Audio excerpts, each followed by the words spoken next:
All right. Hi, Tom. How are you? Hey, hi Douglas. Thanks for having me on. Well, thank you for coming on the show. I appreciate it. We were just talking about your name, and you've also got a book called The Deacon, An Unexpected Life. Yeah. Is That's that, it. are you a deacon? I was. I'm no longer a deacon. It's part of the story, actually. But I used to be a deacon. What is a deacon exactly? A Just deacon. for, Well, there's a in the Catholic Church. Okay. First of all, there's deacons in various denominations.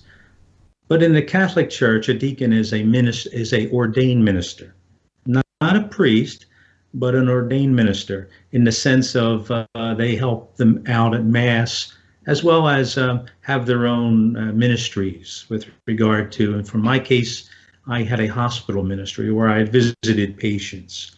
And there's a whole range of activities that a deacon can do.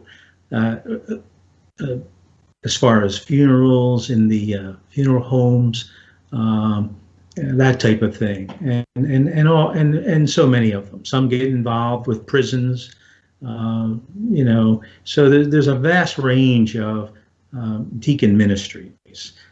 Deacon is very similar to any lay person who goes to church, except that they've been ordained, so they've gone through this process.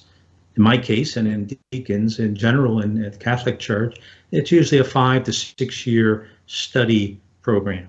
And then when you reach the end, you're ordained as a minister. okay, so the priests have to just do more to become a priest. It's like the next step. Yeah, they also are committed to celibacy and cannot marry. Deacons, on the other hand, Oh, okay. are married. About 95% of them are married. Now, the uh, one little problem with that, actually, I should not say a problem, but the one little uh, glitch there is that a deacon can be married one time only. So if the deacon is ordained and is married and then loses his wife, then he has to submit to a life of celibacy and not having another relationship that could lead to marriage again. Whereas a priest in the Catholic Church, from the beginning, they take that order, so to speak. So if a deacon is already single or has lost his wife at the time of ordination, then that's it. They can't have another relationship. So that's the difference in the Catholic Church, and that lends into some of my dilemma, which is which I spell out in the book. When we were told that, and I was aware of that rule, the funny thing, the sad thing really, was that the one who didn't like the rule the most was my wife. And I said, why don't you like it? I'm probably going to die before you. I mean, that's what most men think. So even though I was aware of the rule, up here, um, the reality of it would cut a lot deeper when it actually happened. I'm just going to read this off your bio, and it says you went from studying law enforcement to computer programming to working as a magician. That's nice. And serving as a deacon of the Catholic Church. You married your high school sweetheart, had 2 children and 5 grandchildren. Then your unexpected life took a turn for the worse. Right, Your right. wife took her life. She committed suicide. Yes, yes. Oh, I'm sorry to As hear I that. say, we were married 40 years. Um, it started out with a mild, couldn't sleep at night. And then it led to depression. And from the time that whole thing surfaced, from the time of the symptoms of depression and not being able to sleep surfaced, it lasted about 3 months. And actually, as it turns out, her oldest brother, had the same thing. I mean, we found out that he took his own life. And it was almost the same exact situation. By the time the symptoms surfaced 3 months later, despite doctors, despite psychologists and psychiatrists, and despite a woman who would never, even think of that, uh, had to be in so much pain that she took her own life. It's just people who knew her would it's just hard to fathom. Grieving the loss of a loved one is tough. Grieving the loss of a spouse of 40 years, actually 45 years. I've known her 45 years. From me, we knew each other 6 years before we got married. Oh. But with suicide, and that's that S word. Once you mention that, everybody shuts down. So it really made the grieving process much more complex because no one wanted to talk to me. I mean, friends and family all said, I'm here for you. But when it comes to suicide, being a suicide survivor, and that was a term I didn't understand either. I always thought a suicide survivor was someone who, tried to commit suicide but survived it. But the suicide survivor is really someone whose loved one died of suicide. They're the ones left behind. So what I learned was, and we got a taste of this with her older brother Michael, is most people just kind of almost shun you from not intentionally, but they just don't know how to approach it. So grieving, that's why I say grieving was much more complex. But I started to get through it. I started to feel okay about it. But then I was faced with this decision, the reality of that rule of the Catholic Church, where I couldn't pursue another relationship. Now, first, of course, I wasn't going to run around, trying to get another relationship, but it played on me, and as the years went by, I really, all as I ever knew was a relationship, So I had a tough time making that decision. And, it actually put me in a hospital. It put me in a hospital with open heart surgery. And, I don't know, I have always been in good shape. I never had high blood pressure. I've never had high cholesterol. And, I remember going in one morning and having some pains. And the doctor decided that they would do a catheterization. And after it was over, he said, well, I have good news and bad news. Good news is your heart's pretty strong, but the bad news is you're 98% blocked and you need a quadruple bypass surgery. So here I am in the hospital alone while my sister and my daughter were there. Of course, my wife had passed by now. And it was during that recovery, essentially, that I made my decision that, I didn't really want to spend my life alone. So you left the church? I left the being a deacon. Being a deacon, yeah. And then I kind of discovered something even worse than loneliness. I discovered rejection. Even though it took 2 years, really, I said it pretty quickly, but it was a 2-year process in making this decision. And when I left, I actually was treated like I left the church and not just the diaconate. Rejected by, priests, by, not all priests, but by some of my fellow deacons. They basically, thought it was the wrong decision. And they said that, and I mean, they can say that, they have their wives still, but, I felt shunned with the suicide, but now I felt shunned again.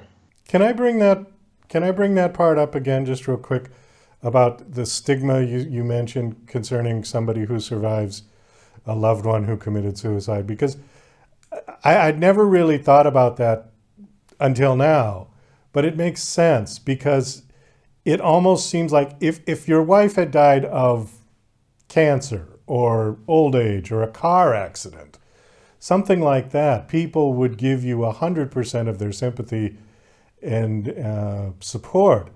That's exactly right. when someone dies of suicide, they almost feel like you're partially to blame. Is that how you felt? Absolutely, absolutely. In fact, they it's true. I've read a lot about it, and that's true. They look at the person first of all who committed suicide as someone who may have been weak, may have resorted to couldn't face the world. They look at it as a rational, as if they made a rational decision.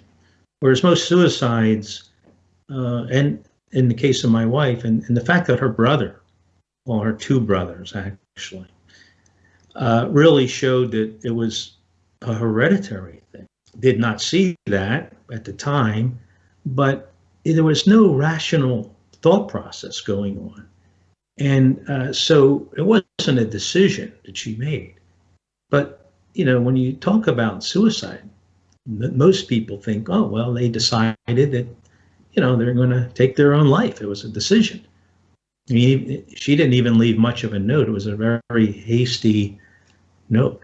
It wasn't a very rational.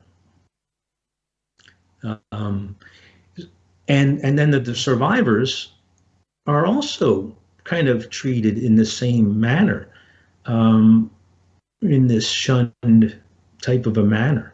And again, there's a lot of research on it, and I do go into it in the book. But they almost feel like maybe you could have prevented this.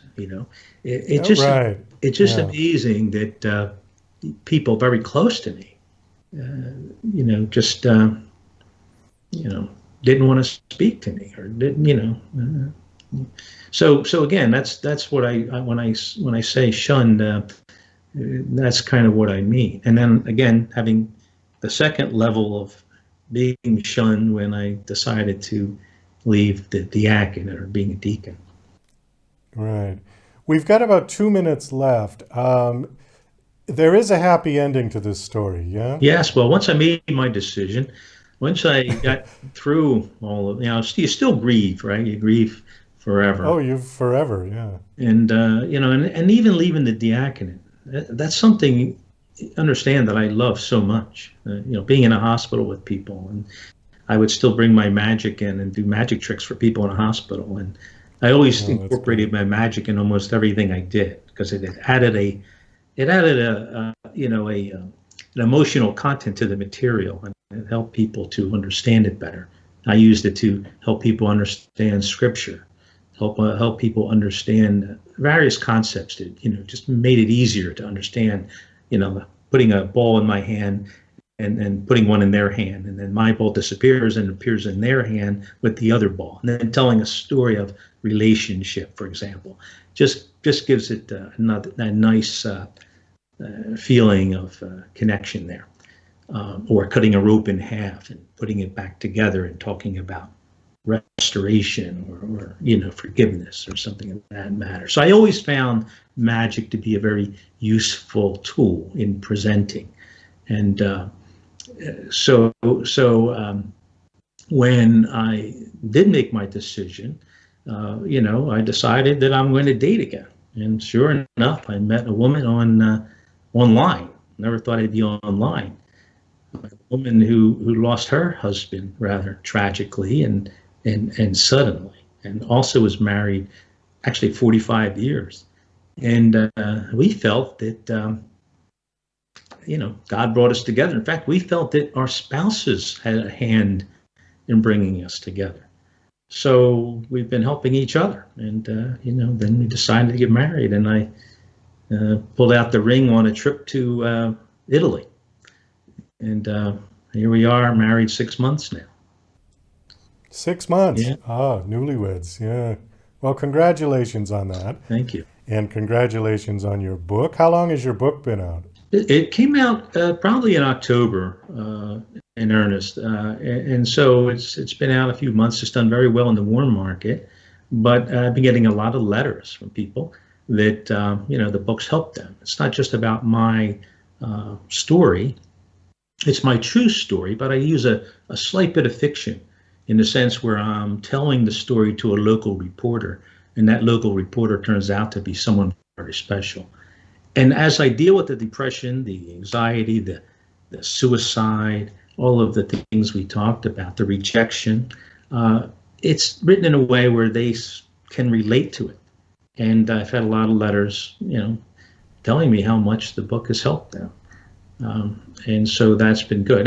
And all proceeds of this book go to suicide awareness. So, I'm not Oh, that's fantastic. benefiting from the book. I just feel very passionate to get the message across. So it's been very good. Well, Tom, we got to wrap this up. Do you have a website that you want to give out? I do. It's essentially my name, www.thomasfargnoli.com. All right, Thomas, Thomas, Fargnoli, Fargnoli.com. And on that site, they can have access to Amazon if they want to get the book. They can read a little more about the book. They can read some of the letters that I received, some of the acknowledgments that are on Amazon. As I said, it's doing very well, and I hope that it'll do very well as more and more people know about it. Great. Thanks so